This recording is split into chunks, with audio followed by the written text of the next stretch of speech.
नमस्कार. सर्वांचे खूप मनापासून स्वागत.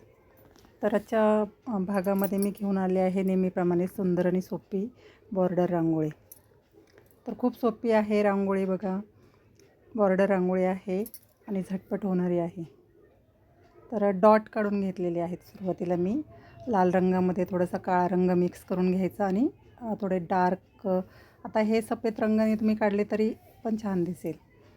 आणि नंतर मग बोटाने थोडंसं मध्ये चपटे करून घ्यायचे आणि काडीच्या साहाय्याने बघा हळूवारपणे आकार देऊन घ्यायचा आहे फुलाचा. प्रत्येक फुलाला मी व्यवस्थित आकार देऊन घेतलेला आहे. अगदी सोपी आणि सुंदर रांगोळी आहे आणि पटकन होते. रोज आपण दरवाजासमोर काढत असतो रांगोळी. आणि मध्ये मी गुलाबी रंग भरून घेतलेला आहे त्या फुलांमध्ये. प्रत्येक फुलामध्ये गुलाबी रंग व्यवस्थित भरून घ्यायचा आहे.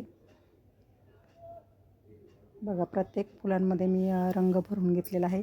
आता एक काडीच्या साहाय्याने आपल्याला त्या फुलांना आकार द्यायचा आहे. 2-2 पाकळ्या सोडून आकार द्यायचा आहे बघा. 2 पाकळ्या सोडून आकार दिलेला आहे मी. सुंदर असा आकार देऊन घ्यायचा आहे.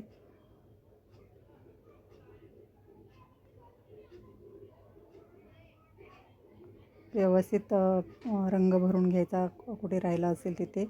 आणि मध्ये बघा काडीच्या साहाय्याने व्यवस्थित डॉट करून घ्यायचा आहे. आणि मध्ये सुद्धा त्यामध्ये रंग भरून घ्यायचा आहे मधल्या भागामध्ये फुलाच्या.